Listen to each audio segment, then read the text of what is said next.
João capítulo 3, versículo 1. Hoje nós vamos dar início a um tema dentro da série Personagens Bíblicos. Vamos falar sobre Nicodemos. Pode ser que a gente tenha que utilizar de 2 cultos para falar sobre esse personagem. Vamos ver como que vai fluir no dia de hoje. Mas dentro da série Personagens Bíblicos que estamos ministrando ao longo dos nossos cultos da família, hoje vamos começar a falar sobre Nicodemos. Diga Nicodemos. Então vamos lá, João capítulo 3, versículo 1, diz assim a palavra do Senhor: havia entre os fariseus um homem chamado Nicodemos, um dos principais dos judeus. Este, de noite, foi até Jesus e lhe disse: Rabi, sabemos que o Senhor é mestre vindo da parte de Deus, porque ninguém pode fazer estes sinais que o Senhor faz, se Deus não estiver com ele. Jesus respondeu: em verdade lhes digo, que se alguém não nascer de novo, não pode ver o reino de Deus. Nicodemos perguntou: como pode um homem nascer sendo velho? Será que pode voltar ao ventre materno e nascer uma segunda vez? Jesus respondeu: em verdade lhe digo, quem não nascer da água e do Espírito, não pode entrar no reino de Deus. O que é nascido da carne é carne, o que é nascido do Espírito é Espírito. Não fique admirado por eu dizer: vocês precisam nascer de novo. O vento sopra onde quer, você ouve o barulho que ele faz, mas não sabe de onde ele vem, nem para onde vai. Assim é todo aquele que é nascido do Espírito. Então Nicodemos perguntou: como pode ser isso? Jesus respondeu: você é mestre em Israel e não compreende estas coisas? Em verdade lhe digo que nós falamos do que sabemos e damos testemunho do que vimos, mas vocês não aceitam o nosso testemunho. Se vocês não creem quando falo sobre coisas terrenas, como crerão se eu lhes falar sobre as celestiais? Ora, ninguém subiu ao céu, a não ser aquele que de lá desceu, o Filho do Homem. E assim, como Moisés levantou a serpente no deserto, assim também é necessário que o Filho do Homem seja levantado, para que todo que nele crê tenha a vida eterna. Meus irmãos, ao longo do ministério de Jesus, ele se encontrou com várias pessoas que viviam circunstâncias diversas. Por exemplo, Jesus se encontrou com uma mulher que havia sido pega em adultério.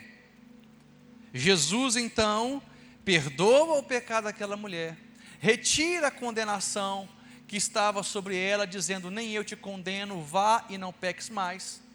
Só que Jesus não toca no assunto do novo nascimento.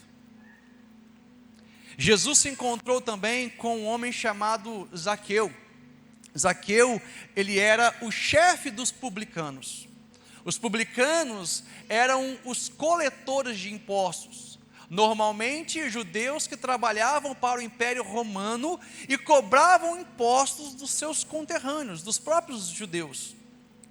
Zaqueu, ele era o chefe dos coletores de impostos e ele havia enriquecido ilicitamente, desonestamente. Jesus, quando se encontra com Zaqueu, Jesus vai transformar a vida dele, vai mudar por completo a vida dele, mas ele não vai entrar com Zaqueu no assunto do novo nascimento.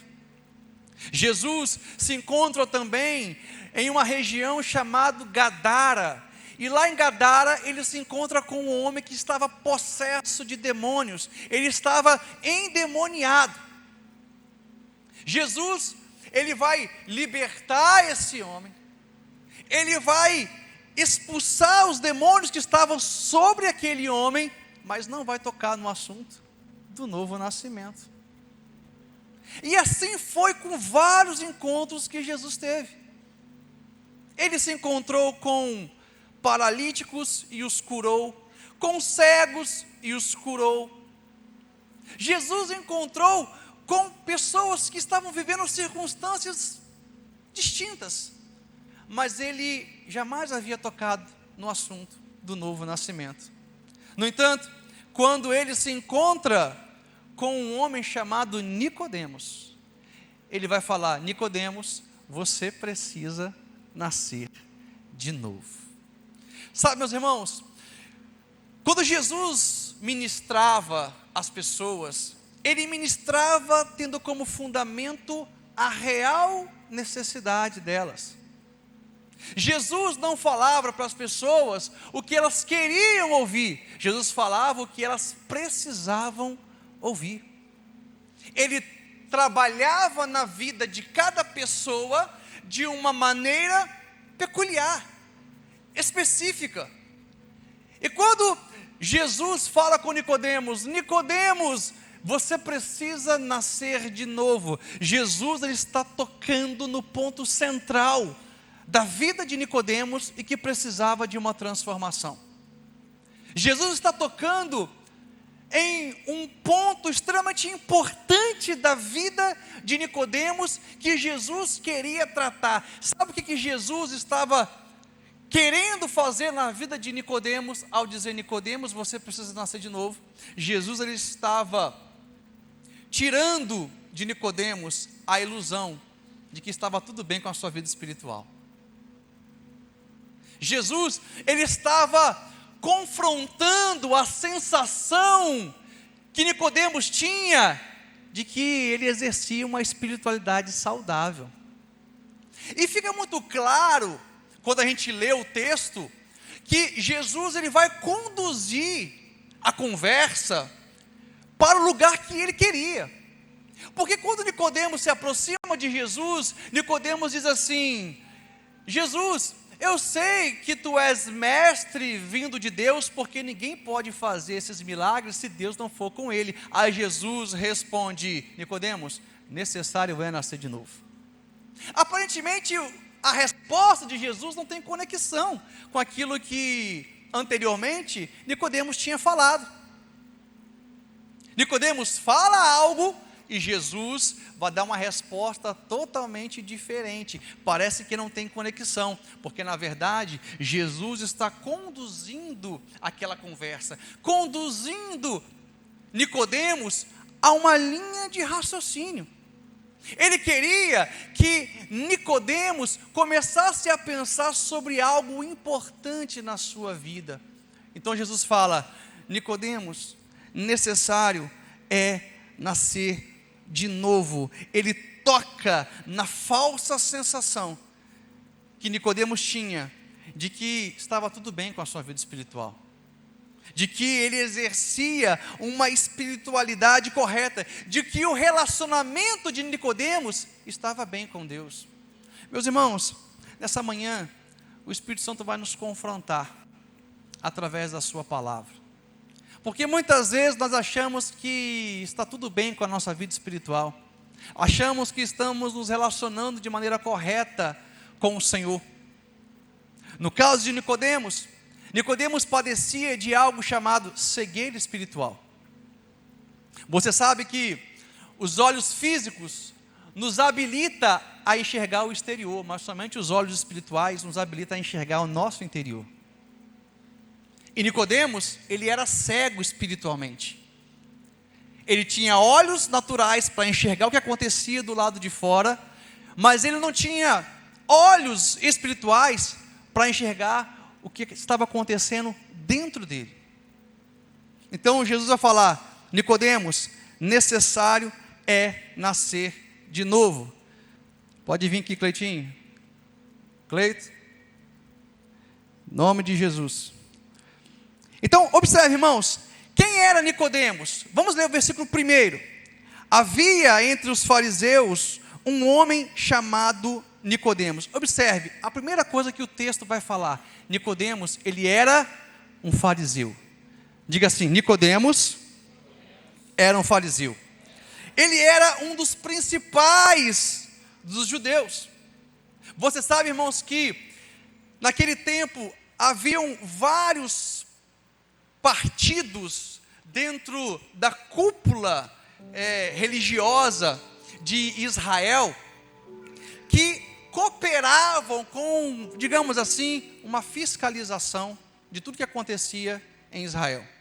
Então, você tinha os fariseus, você tinha os saduceus, você tinha os essênios, você tinha os helênicos, você tinha vários grupos, vários partidos que se diziam espirituais e que traziam para si a prerrogativa de terem a verdade de Deus.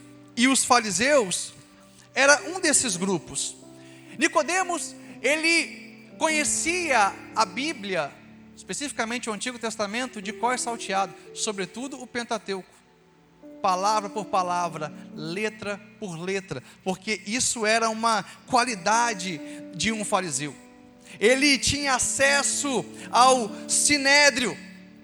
E é interessante, irmãos, a gente pensar que o fariseu, ele havia recebido uma incumbência específica. Qual era a incumbência? Sempre que alguém dizia naquele tempo que era o Messias, ali tinha que ter um fariseu para fiscalizar realmente se aquela pessoa era o Messias. Eu não sei se você sabe, mas no tempo de Jesus, não foi somente Jesus que disse ser o Messias. O livro de Atos vai dizer que um homem chamado Teudas também disse que era o Messias. Judas da Galileia também disse que era o Messias. E os fariseus estavam sempre por perto para fiscalizar se aquela pessoa realmente era o Messias. É por isso que sempre onde Jesus estava tinha um fariseu. Então quando Jesus fala, eu sou o Messias, o Filho de Deus, quando Jesus ele transforma a água em vinho, isso acende o radar dos fariseus.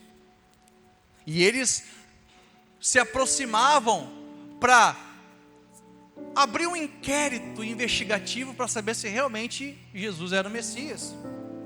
Então eles estavam sempre ali fazendo perguntas, questionamentos a Jesus. Só que infelizmente eles não estavam ali perto de Jesus para verdadeiramente conhecê-lo, mas para tão somente questionar Jesus, para impugnar a autoridade de Jesus. Então, Nicodemos, ele era esse fariseu.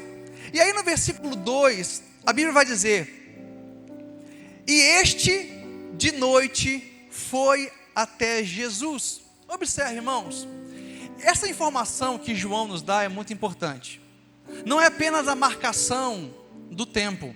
Quando João fala que Nicodemos foi até Jesus de noite, isso está dizendo o seguinte, que Nicodemos, ele estava vivendo uma forte pressão interior.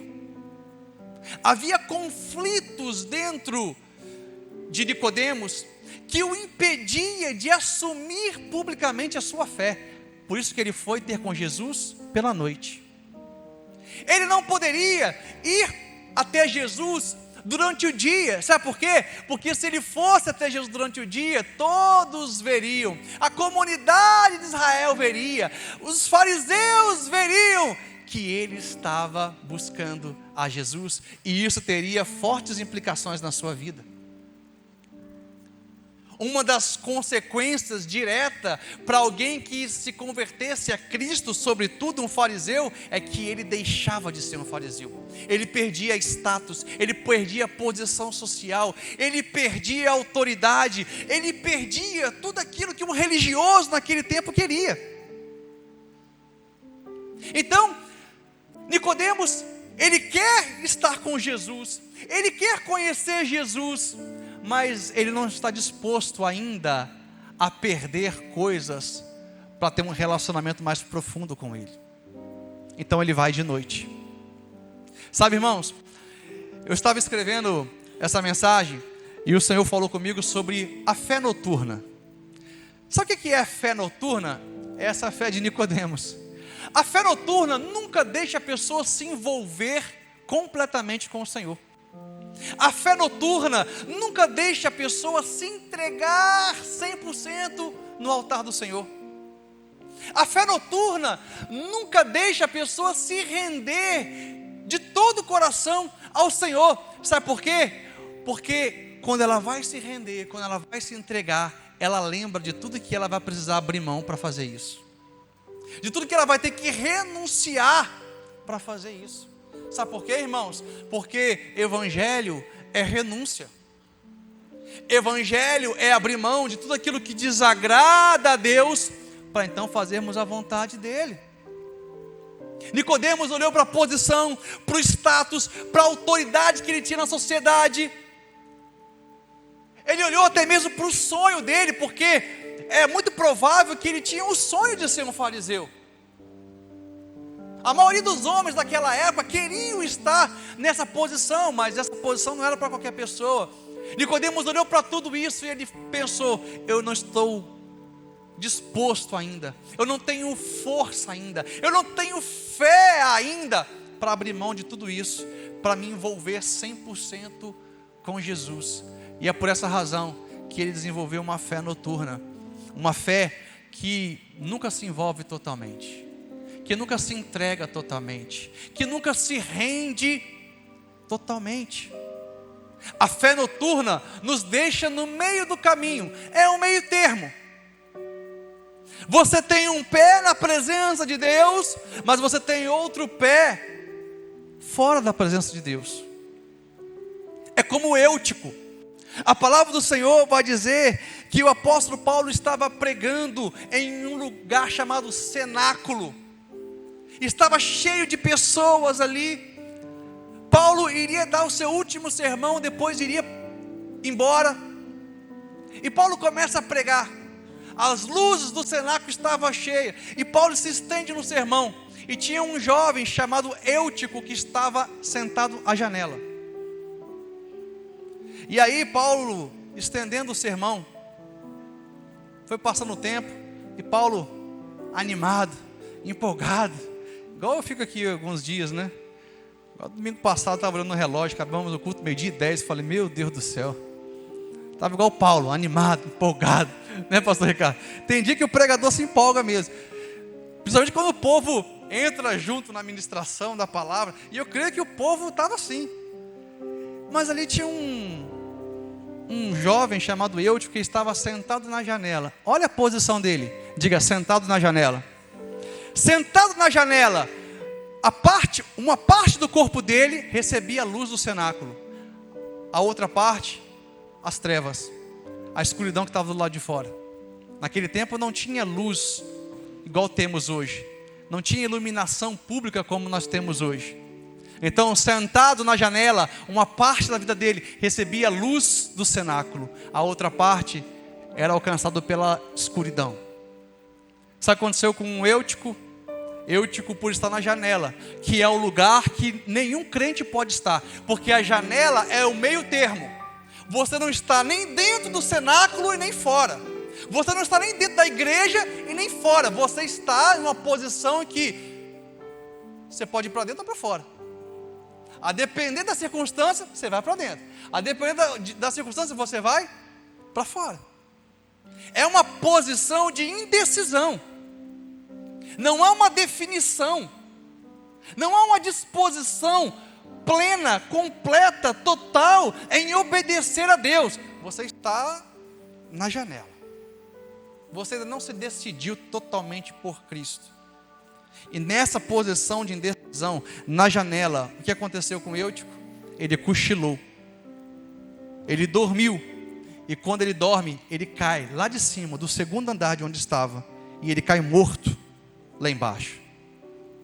Paulo tem que parar o sermão, ir lá, ressuscitar Eutico, e ele continua o sermão e depois vai embora.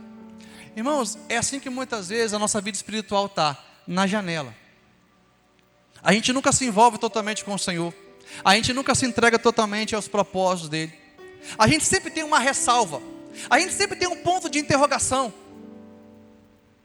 Sabe o que sugere em nós? Sonolência espiritual. Daqui a pouco você está dormindo, daqui a pouco você cai e morre espiritualmente. E é interessante, irmãos, que quando a gente está nessa posição, nós recebemos alguns sinais. Sabe qual é o sinal? Pense que alguém está na janela o cara não dorme de uma hora para outra, ele vai dar umas pescadas, sim ou não? Daqui vai fazer assim, ó. Quem já dormiu no ônibus? Levanta a mão. Gente, dormir no ônibus é bom e é ruim, né? É bom porque te embala, né? Eu lembro quando eu ia para a escola, eu era mais novo, cansei de passar direto do ponto de casa. Aí voltava a pé, né? Porque eu não tinha dinheiro para comprar outra passagem. Quem já passou por isso? Você passa direto, daqui a pouco você volta andando, né? Já andei 5 quilômetros, 10 quilômetros, que dormia dentro do ônibus. E você está dentro do ônibus, dormir, você começa a pescar, né? Daqui a pouco você apaga. E assim, antes de você dormir completamente, você vai dar umas pescadas. E essa é a hora de você despertar. Essa é a hora de você acordar. Porque tem muita gente que está dando umas pescadas em relação à sua vida espiritual. Está assim, ó, pescando. É hora de acordar, é hora de despertar, é hora de você levantar, lavar o seu rosto com a água do Espírito Santo. É hora de você se alimentar da palavra de Deus, para você continuar caminhando. Amém, irmãos? Então Nicodemos, ele tinha uma fé noturna. Ouça, irmãos, nós não fomos chamados para desenvolver uma fé noturna. Com Deus, ou é tudo ou nada. Ou se envolve 100%, ou não se envolve. Ou se entrega totalmente, ou não se entrega. Com Deus não tem meia fé, meia entrega, meia consagração. Com Deus é tudo ou nada. Pode aplaudir ao Senhor com fé. Nós não fomos chamados para desenvolver uma fé noturna. Nosso chamado é para estar na luz. Nós somos da luz.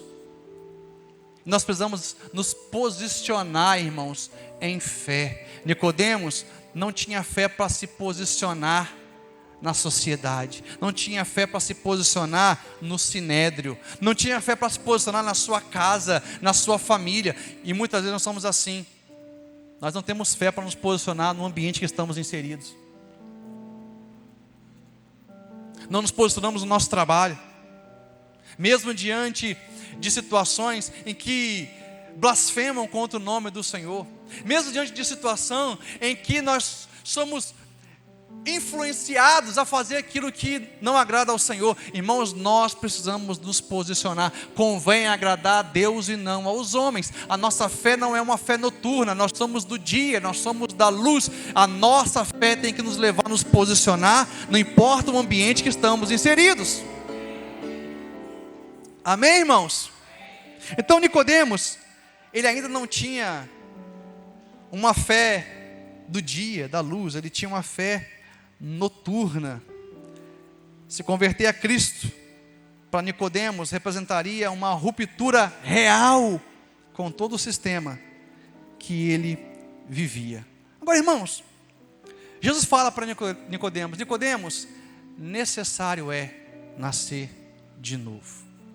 E eu quero começar a trabalhar com os irmãos o que é nascer de novo. Mas antes de falar o que é nascer de novo, eu quero discorrer sobre o que não é nascer de novo. O que não é o novo nascimento? Pergunta assim: o que não é um novo nascimento? Olha o versículo 1. Havia entre os fariseus um homem chamado Nicodemos, um dos principais dos judeus. Então Nicodemos, ele era religioso. Mas ser religioso não significa nascer de novo. É interessante, irmãos, a gente pensar que Jesus foi liberar essa palavra, esse ensinamento com um religioso. Ele não tocou no assunto do novo nascimento com prostitutas, com adúlteros, com pessoas que tinham paralisia física ou emocional. Ele não tocou nesse assunto com endemoniados, mas ele vai tocar no assunto do novo nascimento com um religioso, com alguém que era cumpridor de regras, alguém que ia para a sinagoga todas as semanas, alguém que conhecia as Escrituras Sagradas, alguém que socialmente tinha um comportamento ajustado, Porque Nicodemos, enquanto religioso, ele tinha um comportamento extremamente ajustado socialmente. Quem olhava para Nicodemos logo pensava: está aí um grande homem de Deus, cumpridor das regras, cumpridor das leis. Irmãos, o fariseu, ele dava o dízimo da hortaliça. Você sabe o que é isso? Nascia uma hortaliçazinha no quintal de casa, ele ia lá e cortava, pum, 10% dava para o Senhor, na sinagoga. Olha o nível, dava o dízimo da hortaliça. E Jesus, ele vai dizer para esse homem, que frequentava a sinagoga, que tinha um cargo na sinagoga, ele vai dizer: Nicodemos, você é religioso, mas você precisa nascer de novo. Ou seja, ser religioso não significa que alguém nasceu de novo. Diga assim: ser religioso, frequentar a igreja, não significa que uma pessoa nasceu de novo. Segunda coisa, verso 2: este de noite foi até Jesus e lhe disse: Rabi, sabemos que o Senhor é mestre vindo da parte de Deus, porque ninguém pode fazer estes sinais que o Senhor faz, se Deus não estiver com ele. Observe, irmãos, o que primeiramente levou Nicodemos a Jesus é porque Nicodemos viu os sinais que Jesus fazia. Olha o que Nicodemos fala: eu sei que tu és mestre vindo de Deus, porque ninguém pode fazer esses sinais, esses milagres, se Deus não estiver com ele. O que levou Nicodemos à presença de Jesus, em primeiro plano, foi os milagres que Nicodemos viu Jesus fazendo. Porque enquanto exercendo a atribuição de fiscal da lei, Nicodemos estava ali, vendo Jesus fazer os sinais e os milagres. E ele viu Jesus fazendo os milagres. E ele concluiu: ele é mestre vindo de Deus, porque ninguém pode fazer esses sinais, esses milagres, se Deus não estiver com ele. Então observe, o que levou Nicodemos a Jesus foram os sinais, os milagres que Jesus fazia. Mas ainda assim, Jesus olhou para Nicodemos e falou: Nicodemos, você precisa nascer de novo. Sabe por quê, irmãos? Os milagres não são suficientes para transformar o nosso coração. Nós pregamos aqui nessa igreja uma série de mensagens falando sobre os milagres de Jesus. Foram 35 milagres, praticamente 1 ano e meio pregando os 35 milagres de Jesus. Quantos acompanharam essa série? Pregamos todos os milagres de Jesus, eu e os demais pastores. E nós aprendemos que um dos propósitos dos milagres era revelar o Messias. Havia uma promessa de que o Messias, ele iria realizar milagres, realizar prodígios. E quando Jesus ele realizava um milagre, isso apontava para o ministério messiânico dele. Nicodemos viu Jesus fazendo milagres e ele concluiu: ele veio de Deus, é impossível alguém fazer esses milagres se Deus não for com ele. Agora ouça o que eu vou te falar, irmãos. Mesmo vendo milagre, Jesus falou para Nicodemos: Nicodemos, você precisa nascer de novo. Você pode ver milagres, você pode se beneficiar de milagres, seja uma cura física, seja uma cura emocional, seja uma cura na sua família. Você pode experimentar milagres, mas não significa que você nasceu de novo. Jesus falou: Nicodemos, necessário é nascer de novo. Em que pese você ter visto os milagres, em que pese os milagres terem trazido você à minha presença, você precisa nascer de novo. Então diga assim: ver milagres, ser beneficiado por milagre, não significa que eu nasci de novo. Amém? Vamos continuar? Outro ponto, versículo 6. Jesus vai dizer: Nicodemos, o que é nascido da carne é carne, e o que é nascido do Espírito é Espírito. Aqui, meus irmãos, Jesus ele está estabelecendo um princípio importante. Mudança de comportamento não significa necessariamente que alguém nasceu de novo. E a gente vai se aprofundar nisso, porque observe, irmãos, nascer de novo não se trata tão somente de mudar a atitude exterior, mas é mudar a disposição do coração. É mudar as inclinações do coração. É mudar o que acontece aqui dentro. Nós estamos falando aqui de um homem que tinha um caráter ajustado. Um homem que diante dos homens era fiel. Então observe, irmãos, não se trata de parar de fazer algumas coisas. Não se trata tão somente de mudar o comportamento exterior, se trata de você mudar a sua natureza. E sabe o que eu observo, irmãos? Uma das perguntas que a gente mais ouve enquanto pastor é: pastor, isso pode ou não pode? Sim ou não? Isso pode ou não pode, pastor? Essa está entre as perguntas mais que um pastor ouve. Irmãos, ouça o que eu vou te falar. Quem nasceu de novo, quem recebeu uma nova natureza, a natureza divina, quem é coparticipante da natureza divina, já ultrapassou o pode ou não pode. Não se trata de você poder ou não poder, se trata de eu não quero. Eu não quero. O apóstolo Paulo vai nos ensinar: tudo me é lícito, mas nem tudo me convém. Então Paulo ele está sepultando o questionamento, pode ou não pode. Ele está dizendo o seguinte: eu não quero. Eu recebi uma nova natureza, eu recebi um novo coração. Você sabe que eu gosto muito do ritmo forró, né? Quem que gosta de forró? Não me deixa sozinho, gente, passando essa vergonha. Olha lá, vai, Cristina. Olha, ó. Eu gosto muito do ritmo forró. Quando eu ouço a sanfona, gente, esse instrumento, a sanfona, toca a minha alma de um jeito. Quando eu ouço o dedilhado da sanfona, eu falo: eita! Eu gosto do som da sanfona. E antes de eu me converter, eu ia muito para forró. Eu ia para Itaúnas, ficava 30 dias em Itaúnas. Qualquer forró que tinha aqui, estava lá Diego no forró. Por quê? Eu não só gostava de dançar, eu gostava do ritmo forró e gosto até hoje do ritmo. Agora, quando eu me converti, eu parei de frequentar esses ambientes, sabe por quê? Porque eu recebi uma nova natureza. Aquele ambiente era um ambiente propício ao pecado. Era um ambiente que não edificava a minha fé.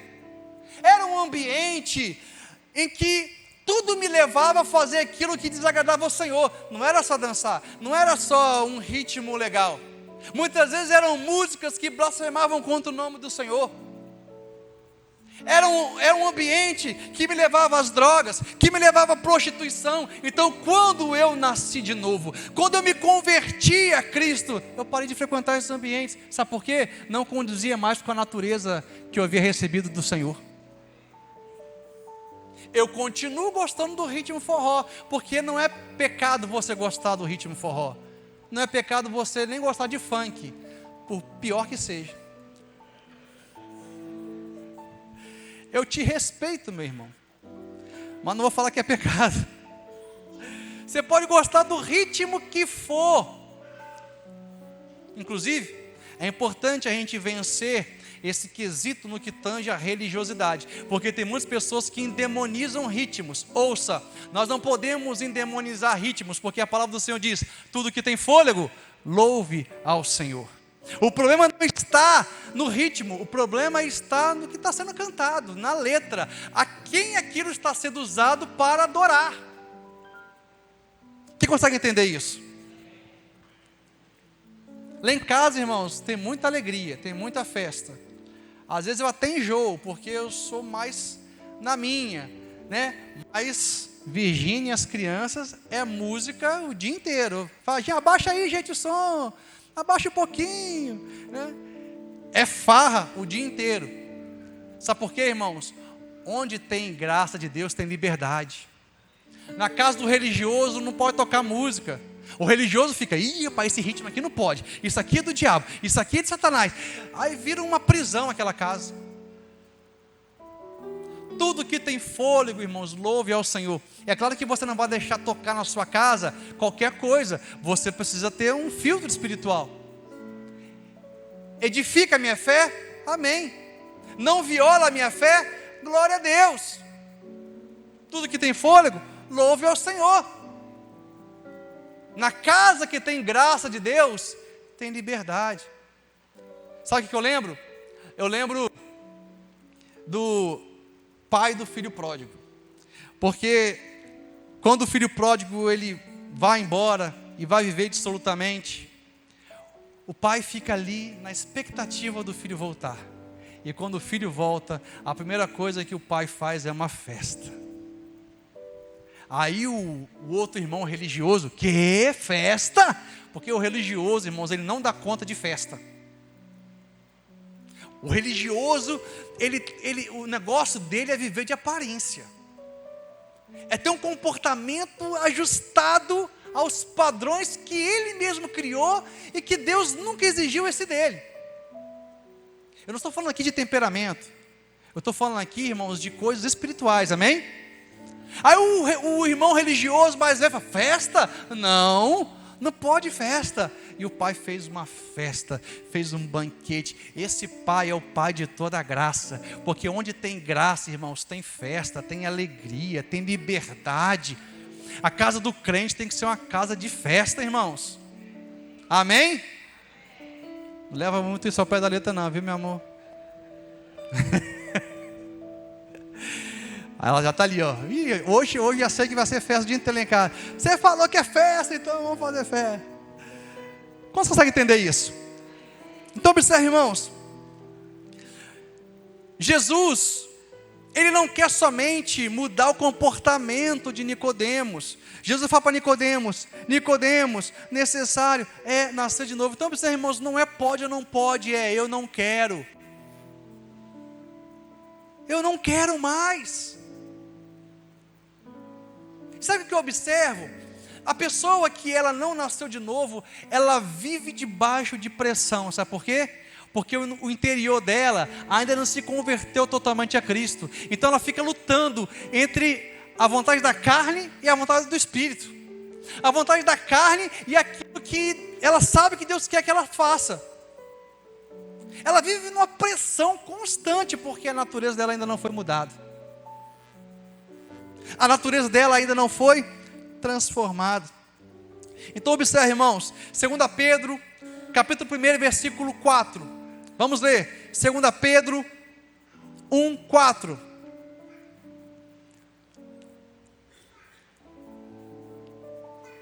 Por meio delas, Ele nos concedeu, Cristo Jesus, as suas preciosas e muito grandes promessas, para que por elas vocês se tornem coparticipantes da natureza divina, tendo escapado da corrupção das paixões que há no mundo. Irmãos, sabe o que é nascer de novo? Nascer de novo é você ser coparticipante da natureza divina. É você ser coparticipante da natureza de Deus. E é a natureza que carregamos que vai determinar os nossos anseios. É a natureza que carregamos que vai determinar o nosso querer. É a natureza que carregamos que vai determinar os nossos propósitos e objetivos. É por isso que Jesus está falando, o que é nascido da carne é carne, mas o que é nascido do Espírito é Espírito. São coisas totalmente diferentes, não há comunhão entre luz e trevas. Jesus está falando, não se trata de apenas mudar o seu comportamento exterior, se trata de receber uma nova natureza. A natureza divina, a natureza celestial. E é aí, meus irmãos, que a pressão interior diminui poderosamente em você. Porque a pessoa que ela ainda vive essa pressão do pode ou não pode, ela vive essa pressão ainda de eu quero, mas não sei se devo. Porque assim, irmãos, tem pessoas que não faz, não é porque não quer, mas porque tem medo de ser visto, tem medo de ser pego.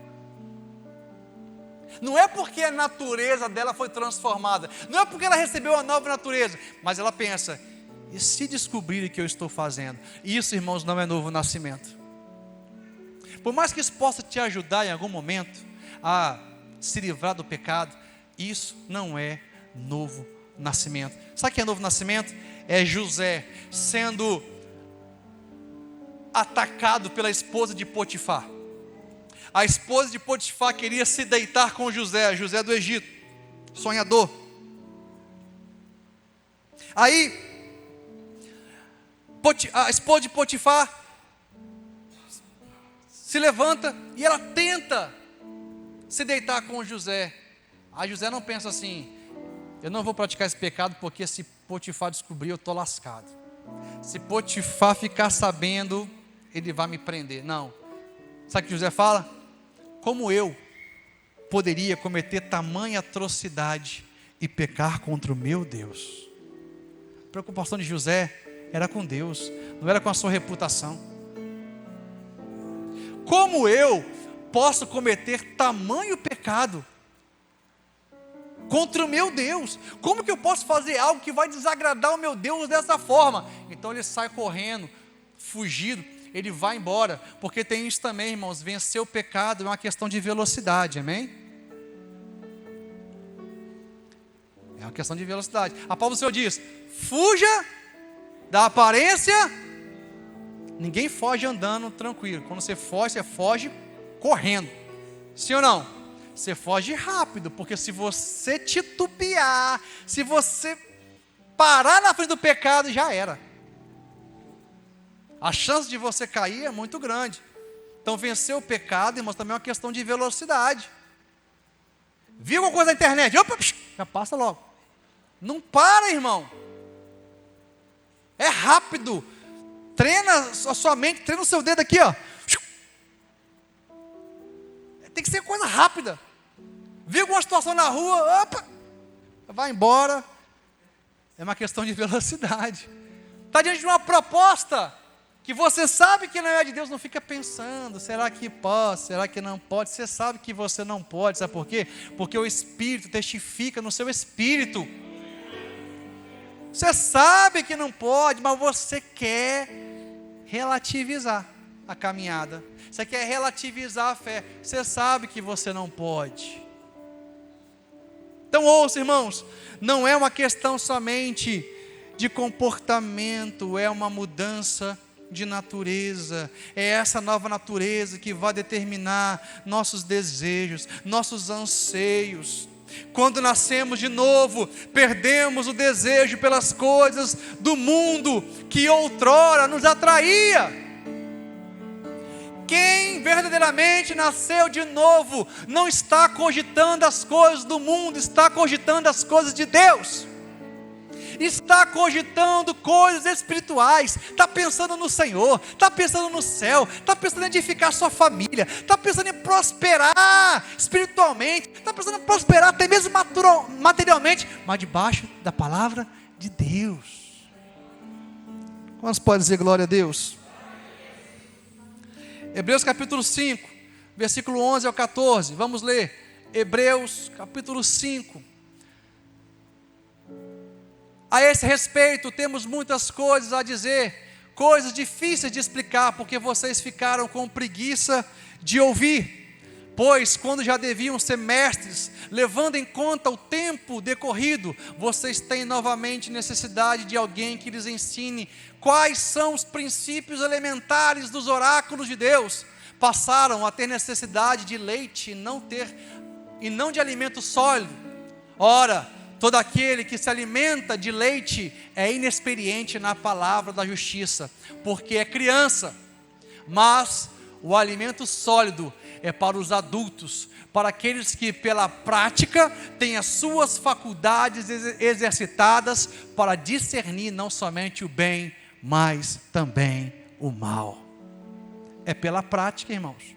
É pelo conhecimento da palavra e é pela prática que nós aguçamos a nossa inteligência espiritual para discernir o bem e também o mal. Irmãos, você sabe por que todo domingo eu venho para a igreja para trazer alimento sólido para vocês, porque eu trato vocês como adultos na fé, não como crianças imaturas que precisam de leitinho. Eu trato a igreja como uma igreja madura, porque eu quero levar essa igreja para a maturidade. Eu estou caminhando para a maturidade em Cristo Jesus. E para você ser maduro, irmãos, é alimento sólido, é palavra. Amém, irmãos? Quem não gosta de palavra, quem não gosta de alimento sólido, é criança na fé. Mas nós estamos crescendo. Quantos podem dizer glória a Deus? Outra coisa, João capítulo 19, verso 39. João 19, 39.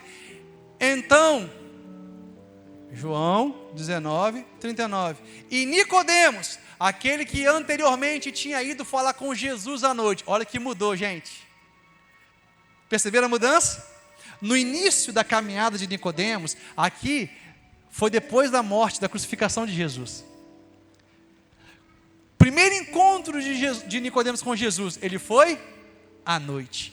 Aí João, ele mais uma vez ele vai dizer, aquele que anteriormente tinha ido falar com Jesus à noite, agora ele não foi mais à noite. Agora ele já assumiu publicamente a sua fé, porque aquele encontro que ele teve com Jesus transformou a vida dele. Aquele que anteriormente tinha ido falar com Jesus à noite, também foi, levando cerca de 35 quilos de um composto de mirra e aloés, 40.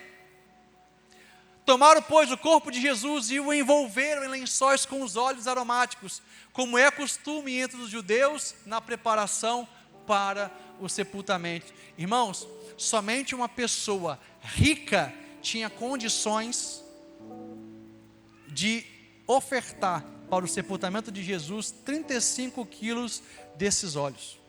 Eram óleos extremamente preciosos. Nicodemos, ele era rico. Eu estava lendo o comentário de um comentarista muito famoso chamado Champlin. E Champlin, quando ele vai comentar o capítulo 3 de João, ele vai dizer que Nicodemos, provavelmente ele era irmão de um homem chamado Joséfo Ben. Joséfo Ben, ele era um erudito escritor.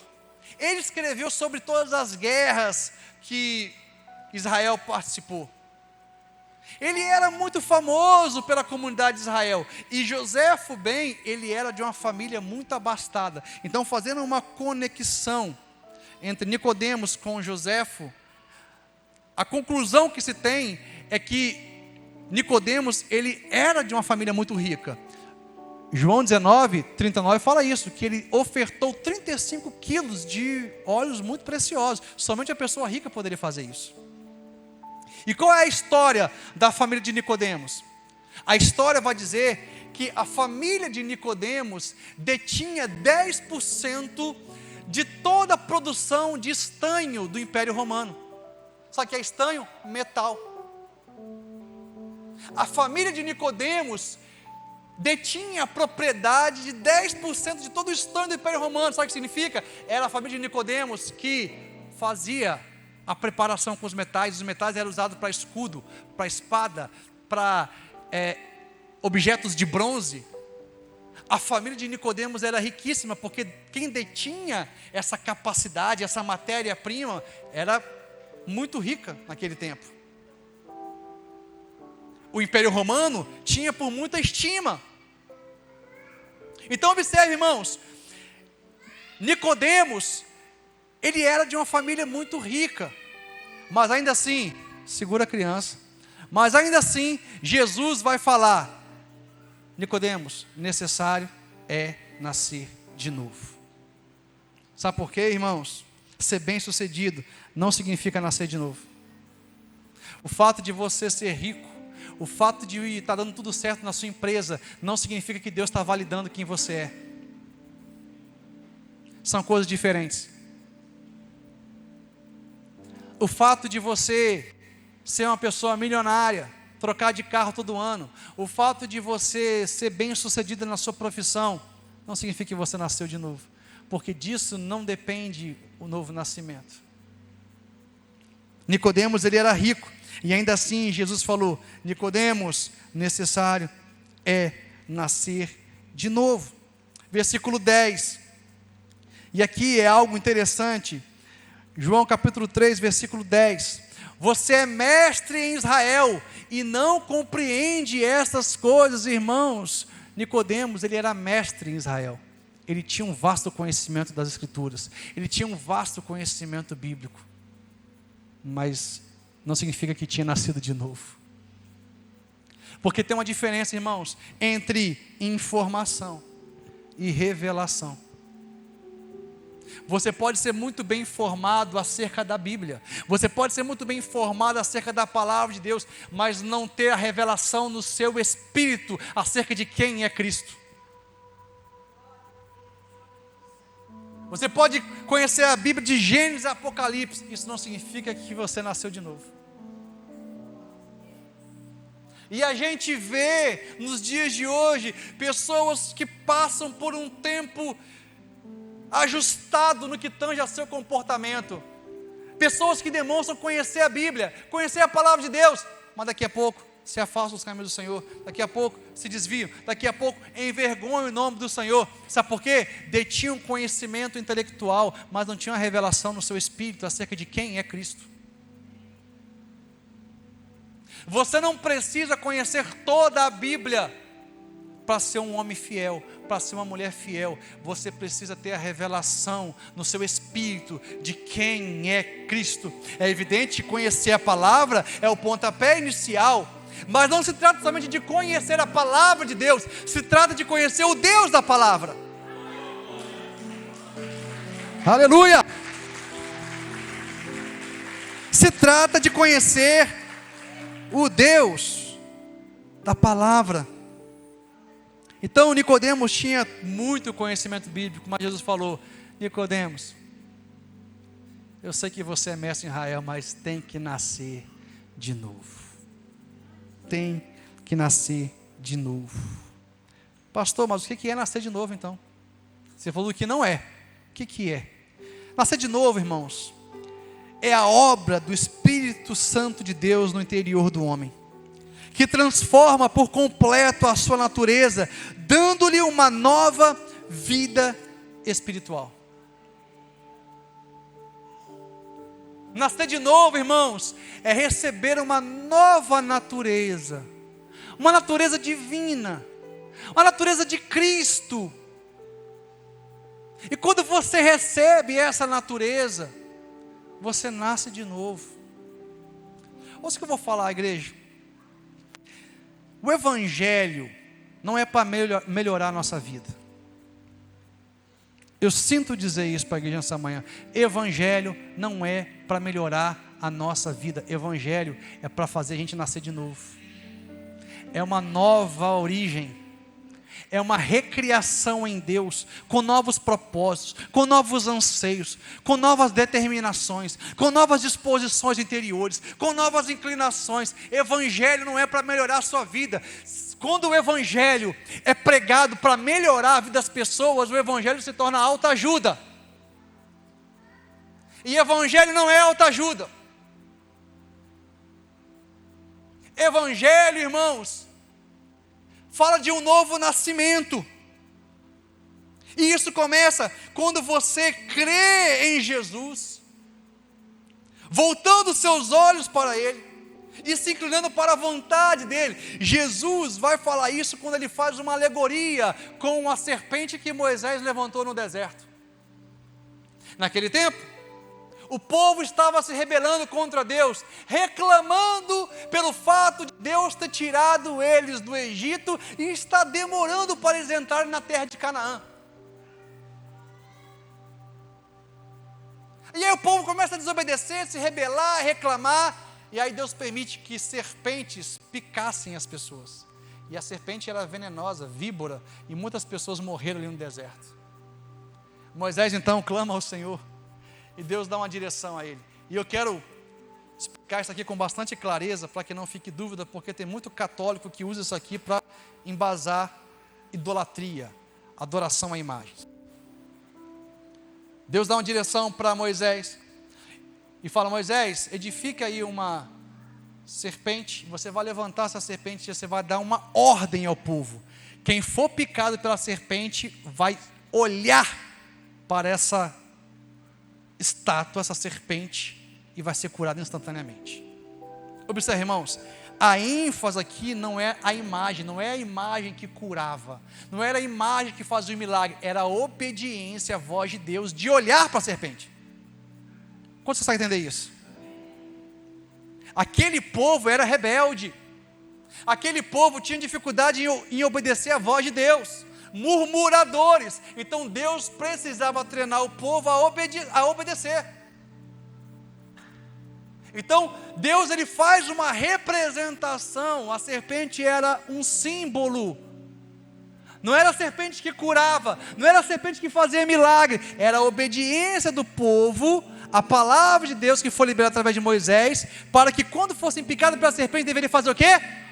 Olhar para a serpente. Era obediência à palavra. Tanto é que quando essa serpente passou a ser adorada pelo povo, Deus mandou quebrar e destruir tudo. Porque o propósito daquela serpente não era servir de idolatria. Porque a idolatria é tudo aquilo que rouba a adoração de Deus, desloca a nossa adoração do Deus Todo-Poderoso para coisas, seja imagens, seja pessoas. A idolatria é tudo isso, não é somente adoração à imagem. Tem muitos católicos que falam: olha aí, ó, está vendo só? Deus mandou fazer uma serpente e olhar para a serpente e adorar a serpente. Não, adorar não. Mandou olhar e através da obediência a cura aconteceria. Deus estava treinando o povo a obedecer. Todos conseguem entender isso? Amém, irmãos? Nós não temos autorização pela palavra de Deus para nos prostrar diante de qualquer imagem que seja e orar e rezar e invocar. Sabe por quê, irmãos? A estátua nada pode fazer por nós, e quem adora aquilo que não fala, aquilo que não vê, fica igual à imagem, fica mudo, fica cego, fica surdo, porque a imagem é isso. Nós adoramos somente ao Senhor, amém, irmãos? Adoramos ao Deus Todo-Poderoso. Então Jesus está falando, assim como Moisés levantou a serpente no deserto, e todos aqueles que olhassem para as serpentes seriam curados, foi necessário que o Filho do Homem fosse levantado, para que todo aquele que olhar para ele seja salvo, receba a vida eterna. O novo nascimento começa, irmãos, quando olhamos para a cruz do Calvário e contemplamos o nosso Jesus, contemplamos o nosso Senhor ensanguentado, que morreu por causa dos nossos pecados, que levou sobre si as nossas enfermidades, que ali rasgou o escrito da dívida, a dívida que havia contra nós, Jesus rasgou. Quando olhamos para Ele, para o nosso amado, da nossa alma, e contemplamos quem Ele é, nós nascemos de novo e recebemos uma nova natureza. Como o apóstolo Paulo vai dizer: estou crucificado com Cristo, logo já não vivo mais eu, mas Cristo vive em mim. Cristo vive em mim. É uma nova natureza, irmãos. É a natureza divina. Por isso Jesus fala: o que é nascido da carne é carne, o que é nascido do Espírito é Espírito. Não é uma evolução, é um novo nascimento. Você não tem que evoluir, você tem que nascer de novo. Quantos podem dizer glória a Deus? Não é melhorar a sua vida, melhorar o velho homem, é nascer de novo. É evidente, irmãos, que quando você nasce de novo, você entra num processo de santificação, e você vai melhorando, mas Deus vai melhorar o novo homem, que nasceu de novo, não o velho. Deus não quer melhorar o velho homem, você vai crescer em uma nova perspectiva, porque você nasceu de novo. Quantos podem dizer glória a Deus? Vocês conseguem entender que não é um ajuste tão somente de comportamento? É uma recriação, é uma nova origem. Não é se tornar alguém melhor, é se tornar verdadeiramente uma nova pessoa. E esse, irmãos, é o problema do falso evangelho, que não gera conversão, só gera ajuste de comportamento por algum tempo. pessoas que se ajustam por algum tempo, no que tange ao seu comportamento, no que tange às suas atitudes exteriores, mas nunca nasceu de novo, daqui a pouco se torna uma baixa. A maioria dos pastores, ouça que eu vou falar isso aqui, eu falo com respeito, mas ao mesmo tempo com temor diante do Senhor. A maioria dos pastores pastoreiam bodes e não ovelhas. Pessoas que não querem obedecer, que não querem se submeter. Pastor tem que pastorear ovelha e não bode. Pessoas que verdadeiramente nasceram de novo e que querem acertar com Deus. A igreja é a comunidade dos santos. Você pode vir como você está, mas Deus aqui vai te transformar pela pregação do Evangelho, pela pregação da palavra de Deus. Venha como está, mas a ordem não é fique como você está. Nós temos que caminhar de glória em glória, de fé em fé. Nós temos que crescer, nós temos que avançar a partir do novo nascimento. Tudo começa, irmãos, com o novo nascimento. Eu quero finalizar essa mensagem de hoje dizendo o seguinte, que o Evangelho que só melhora a vida, mas não transforma a vida, não tem poder para salvar a alma. Posso repetir? O Evangelho que só melhora a vida, mas não transforma a vida, não tem poder para salvar a alma. O Evangelho que salva a alma é o mesmo Evangelho que transforma a vida. Quantos podem dizer glória a Deus por isso? O Evangelho que salva a alma é o Evangelho que transforma a minha e a sua vida. E nós estamos sendo transformados de glória em glória, de fé em fé. Jesus fala para Nicodemos: Nicodemos, necessário é nascer de novo. Sabe o que Jesus está fazendo? Apresentando a Nicodemos um pai. Eu não sei se vocês pegaram isso. Porque para uma pessoa nascer da carne, ela precisa de quê, gente? Pai, diga pai. Para nascer de novo também. Para nascer de novo, ela também precisa de um pai. Mas não é um pai de carne e sangue. Não é um pai dessa terra. É do pai das luzes. É do pai celestial. O que Jesus está falando com Nicodemos é: Nicodemos, até agora você conheceu um Deus, mas eu quero te apresentar o Pai. Porque com Deus você pode até ir bem se relacionando através de regras, mas com o Pai não. Com o Pai você se lança totalmente na presença dele. Com o Pai você pode ser quem você é verdadeiramente. Com o Pai você tem liberdade. Com o Pai você não fica medindo palavras. Com o Pai você chora. Com o Pai você abre o seu coração. Com o Pai você fala como um filho. Com o Pai você não tem cerimônia, irmãos. Você não tem cerimônia. Com o Pai você se relaciona como um filho. Foi isso que o pai da parábola do filho pródigo falou para o irmão mais velho. O irmão mais velho questionou: você fez festa, você nunca me deu um cabrito. Para esse aí, o mais novo, que gastou o seu dinheiro com meretrizes, com farra, você fez festa, você matou um bezerro cevado e você deu para ele. Aí o pai falou: filho, tudo que eu tenho é seu. Sabe o que o filho mais velho não entendeu? Que quando ele deu a parte do filho mais novo, ele também deu do filho mais velho. Estava tudo disponível, estava tudo liberado. Ele poderia pegar tudo que estava na casa do pai, ele podia se beneficiar de tudo que estava na casa do pai, mas a religiosidade fazia com que ele olhasse para o pai somente como um Deus distante e não como um pai presente. Para você nascer de novo, você precisa conhecer o Pai. O Pai. O Pai que te ama, o Pai que não te rejeita, o Pai que não te abandona, o Pai que não imputou a você os seus pecados, mas enviou Cristo Jesus para morrer na cruz em seu lugar, rasgando o escrito da dívida e dizendo: eu faço de você um filho. Se você crê na minha obra, a obra consumada em Cristo Jesus, eu faço de você um filho, e das minhas mãos você jamais será arrebatado. Pode aplaudir com fé a palavra do Senhor. Então Jesus apresenta a Nicodemos um pai. E o pai, irmãos, nós temos colo, acalento. E esse pai que está aqui nessa manhã, para nos abraçar, para nos envolver, para nos dar afeto e nos auxiliar na caminhada. A palavra do Senhor para nós é: necessário é nascer de novo.